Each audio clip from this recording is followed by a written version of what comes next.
મારે તો એટલું કહેવું કે આમાં પ્રહલાદની જેટલું તો આપણે છોડવાની જરૂર નથી, પણ જે આપણા શરીરને નડે, જે આપણું જીવનું બગાડે એવા સુખ છોડી અને ભગવાન ભજવા, આપણા જીવનને વિકૃત બનાવે, આપણી આંખને વિકૃત કરે, કાનને વિકૃત કરે, જીભને વિકૃત કરે, માનવ દેહનો વિનાશ કરે, એવા ભોગ ભોગવવા નહીં. નડે એવા ભોગમાંથી બહાર નીકળી જવું. હા, એટલું કરીએ ને તોય ભગવાન ખૂબ રાજી થશે. જે ભોગ આપણને નડે, વિષય સુખ જે આપણને વિકૃત કરે, આપણા માનવ જીવનને બરબાદ કરે, એવું કામ ન થવા દેવું. અને જેને કોઈ પણ પ્રકારની ભક્તિ કરવી હોય એને ત્યાગ કરતાં તો શીખવું પડે.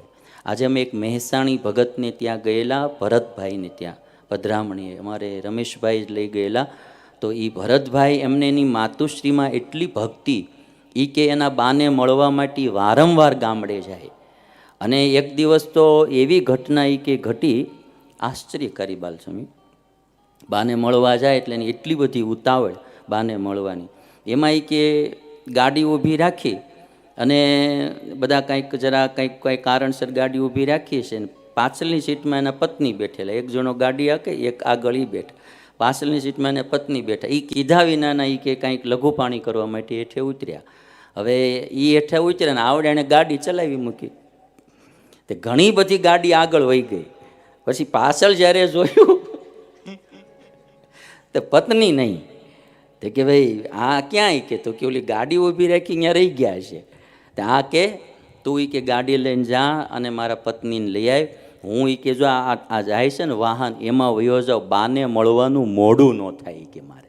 હવે વિચાર કરો તમે ભાઈ, એક બામાં પ્રીતિ હોય, મામા માતૃભક્તિ હોય, તોય માણાને આટલી તાલાવેલી માને મળવાની હોય, તો જેને ભગવાનની ભક્તિ હોય એની તો વાત શું કરવી, અને એની તો વાત શું કરવી.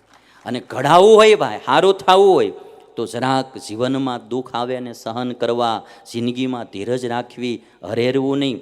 એમ હારું મહાન થવાતું નથી ભાઈ. જિંદગી જીના આસાન નહીં હોતા, બિના સંઘર્ષ કોઈ મહાન નહીં હોતા. जिंदगी जीना आसान नहीं होता, बिना संघर्ष कोई महान नहीं होता. जब तक न पड़े हथौड़े की चोट, पत्थर भी भगवान नहीं होता.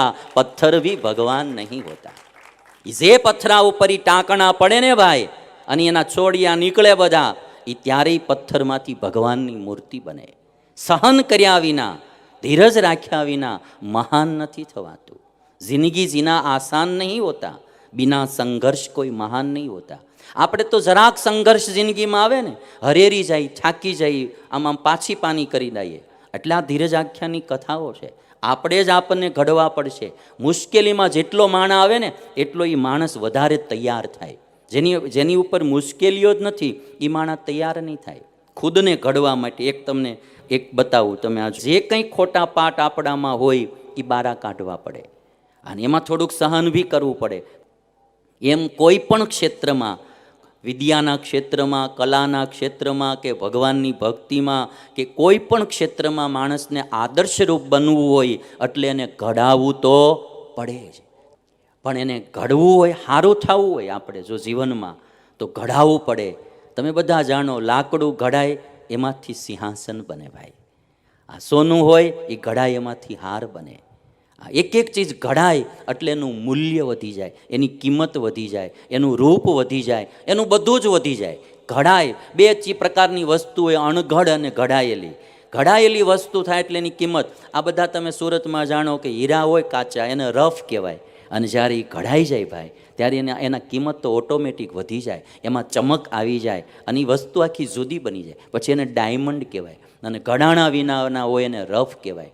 મારે ને તમારે જો પોતાનું જીવન રફ રાખવું હોય તો રફે રાખી શકીએ આપણે, પણ જો ઘડવું હોય તો એ તમારે હરણ ઉપર ચડવું પડે.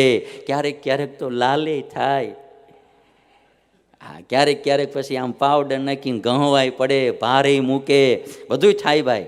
પણ ઘડાવવું હોય, સારું થવું હોય તો આપણે આ બધી કસણીમાંથી પસાર થવું પડે. એક મેમ્બર ઘરનો સારો બનવું હોય ને, આદર્શ મેમ્બર, તો પણ અમુક પ્રકારની સહન શક્તિ રાખવી પડે, જાતું કરવું પડે, લેટ ગો કરવું પડે, અમુક ભૂલતા શીખવું પડે, તો એક પરિવારનો આદર્શ મેમ્બર બની શકીએ. એક સમાજનો આદર્શ મેમ્બર બનવું હોય, કોઈ પણ કાંઈ પણ સારું થવું હોય, જિંદગીમાં તમારે આમ ચમકવું હોય તો ઘડાવવું તો પડે જ. મારે ને તમારે બધાએ કસણી વિના ઘડાવાતું નથી.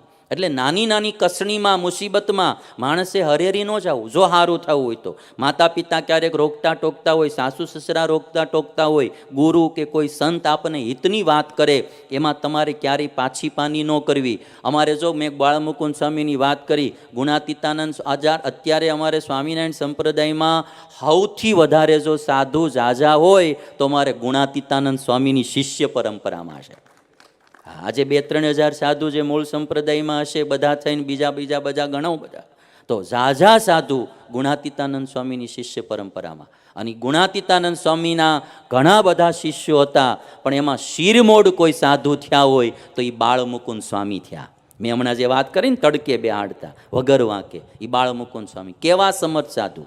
કોઈ વૃદ્ધ હોય, દાદા હરિભગતને કે દાદા પીડાતા હોય અને કે સ્વામી હવે ભગવાનના ધામમાં મોકલી દો. સ્વામી કે ધામમાં જવું? તો કે હા, બેહો હામાં અને ભજો ભગવાન સ્વામિનારાયણનું નામ. એ એક માળા કરે ને ત્યાં સ્વામી ધામમાં મોકલી દે. આવા તો કેટલામાં એ દૈવત્વ આવ્યું. મા બાપ નીચે ઘડાય, કોઈ ગુરુ નીચે ઘડાય, કોઈ સંત નીચે ઘડાય તો એનામાં દૈવત આવે, એ માણસ ચમકે અને કેટલાયને સુખકારી માણસ નીવડે. સાઉથ ઇન્ડિયાનો એક મંદિરના હાથીની તમને ખબર હશે કે રોજ એના ઉપર ઉત્સવમાં ભગવાનની પાલખી નીકળતી, અને એ હાથીનું જ્યારે મૃત્યુ થયું ને ત્યારે આપણે તો મૃત્યુ થાય ને તો 5 પછી હગાવાલા રડે, અને તેદી કેરળના એક મંદિરમાં હજારો માણસો હાથીની સ્મશાન યાત્રામાં આવ્યું હતું ભાઈ, હજારો માણસો. અને આમ જુવાનિયાઓ, બાયું ભાઈઓ રડતા, તમે મારી પાસે ક્લિપ છે, હું ક્યારેક બતાવીશ. આમ રડે એટલે કે જાણે કોઈ ઘરનો સભ્ય વયો ગયો હોય ને એમ રડે. મને એમ થયું કે એક હાથી પણ ઈશ્વરની ભક્તિ કરીને કેટલી મોટી પદવીને પામી ગયો અને કેટલા માણસોને આમ પોતાપણું કરાવતો ગયો.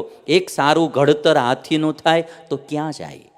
માટે વાલા ભક્તો, આપણું બધાનું જીવન સારું ઘડાય, ભગવાનને વાલા લાગીએ, આપણા મા બાપને વાલા લાગીએ, આપણા સાસુ સસરાને વાલા લાગીએ, આપણા ગુરુને વાલા લાગીએ, આપણા પરિવારને વાલા લાગીએ, આપણા સમાજને વાલા લાગીએ, એવું સારું ભક્ત હૃદય બનાવી અને બધાને રાજી કરવા